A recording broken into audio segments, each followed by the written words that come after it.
Louvado seja nosso Senhor Jesus Cristo. Nós vamos dar continuidade à nossa leitura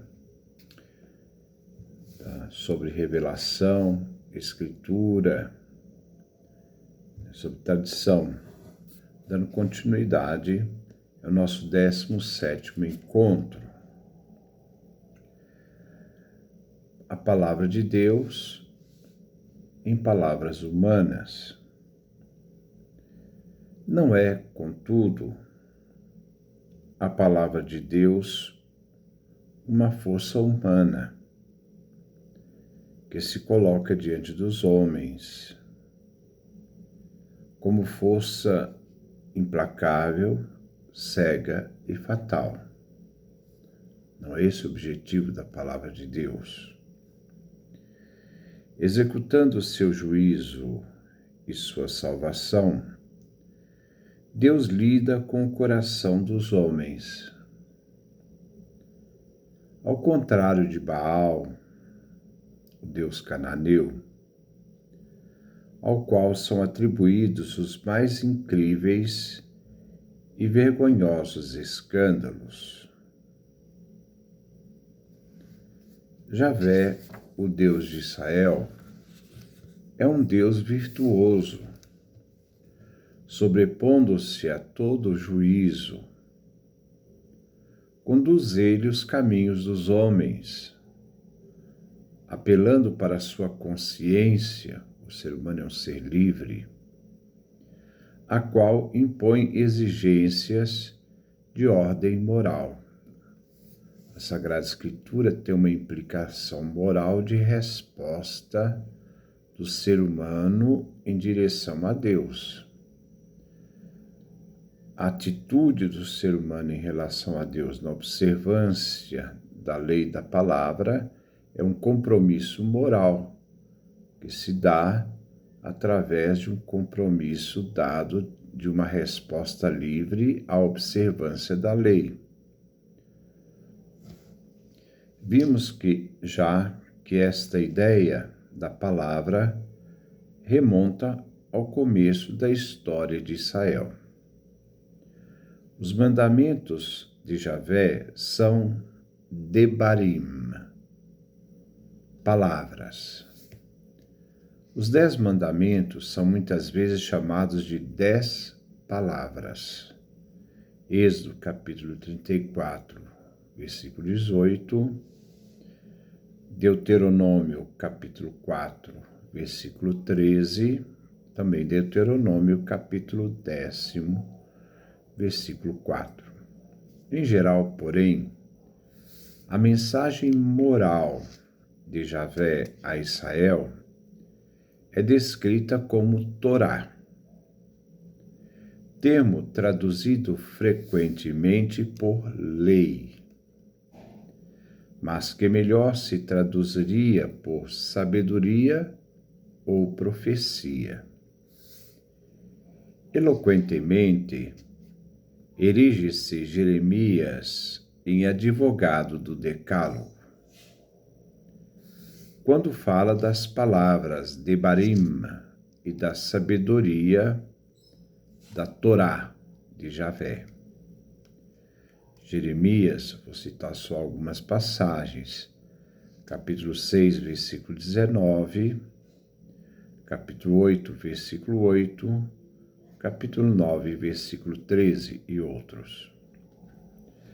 Segundo o livro do Deuteronômio, o povo de Deus se distingue pelo fato de ouvir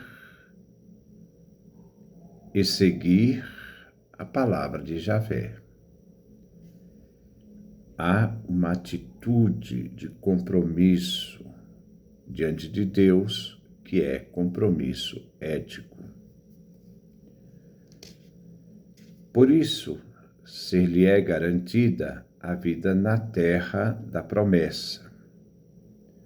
Principalmente quando vemos em Jeremias capítulo 30, Deuteronômio capítulo 30, versículo 15 a 20, Deuteronômio capítulo 32, versículo 47. Há uma teologia profunda nesta palavra do Deuteronômio. Revela Jesus quando, na história da tentação do deserto, contada no Evangelho, Mateus e Lucas, a induz nestes termos: não só de pão vive o homem, mas também de toda a palavra que procede da boca de Javé, que é tirado do livro do Deuteronômio, capítulo 8, versículo 3. Por isso, o maná, do qual propriamente se fala aqui, é o símbolo da palavra de Javé que, para Israel, significa a vida. Assim, o israelita piedoso considera a Torá como fonte de vida. O único consolo em minha aflição é que vossa palavra me dá vida, nos fala o Salmo 119, versículo 50. Entretanto, é preciso notar que nesta última passagem, a palavra, dabar, e a palavra lei, Torá, já não se tomam no sentido limitado de exigência moral. Antes, no Deuteronômio, encontramos a identificação da palavra da lei com a palavra da profecia. Assim, entre os últimos profetas e os escritos sapienciais, dabar, palavra, Torá, lei, designa o conjunto da revelação divina, enquanto regra de vida para os fiéis. Os fiéis devem se ater a viver de acordo com essas palavras, a lei. Este é o sentido mais amplo que compete à Torá no Salmo 1, versículo 9, como também no Salmo 119. Porque Israel tinha uma ideia nítida do dinamismo da palavra de Deus. A teologia mais evoluída não pode deixar de atribuir também a criação e a conservação do mundo à força da mesma palavra. Deus cria e conserva a sua criação. Em todo caso, este modo de conceber a palavra pertence a uma fase tardia da teologia do Antigo Testamento. Parece encontrar ela suas raízes no segundo Isaías, como vemos em Isaías capítulo 48, versículo 13.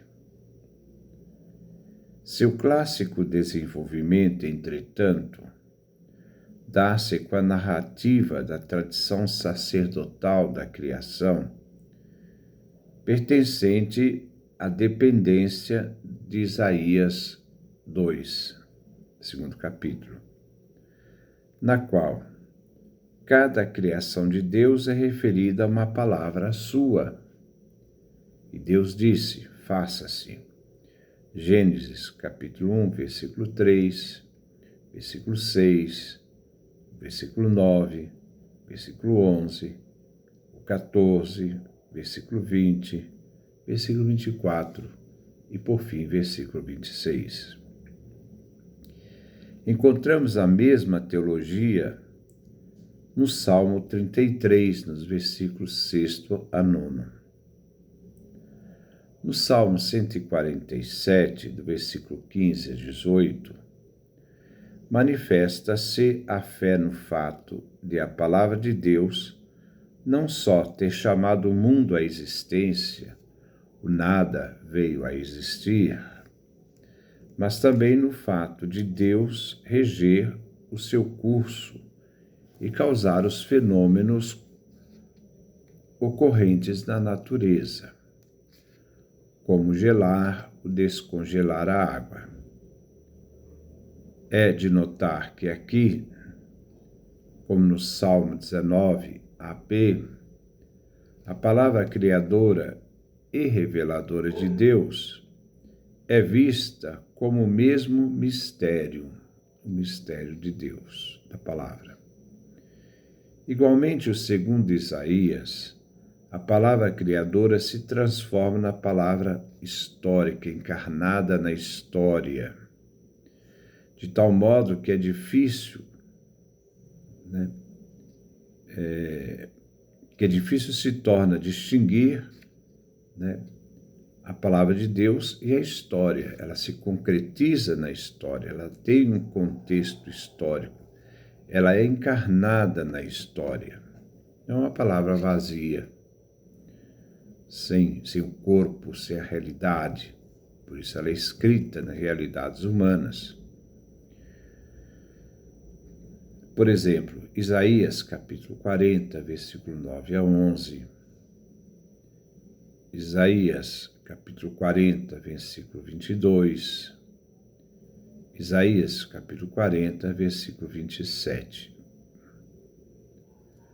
Assim, segundo o Antigo Testamento, sem a mínima dúvida, a palavra de Deus, quer agindo na história, quer revelando-se, quer criando,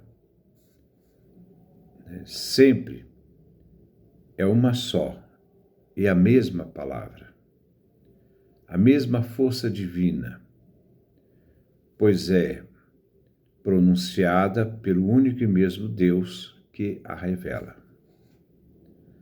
A palavra divina é própria de Deus.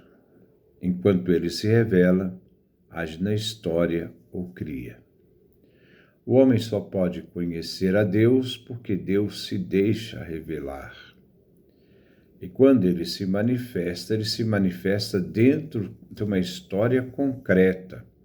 No caso aqui do Antigo Testamento, na caminhada de um povo. Numa relação recíproca de compromisso. Um compromisso moral, mas também um compromisso de fé, que ao mesmo tempo se reconhece em cada momento essa presença divina na história de Israel. Então nós devemos ter sempre esse contexto.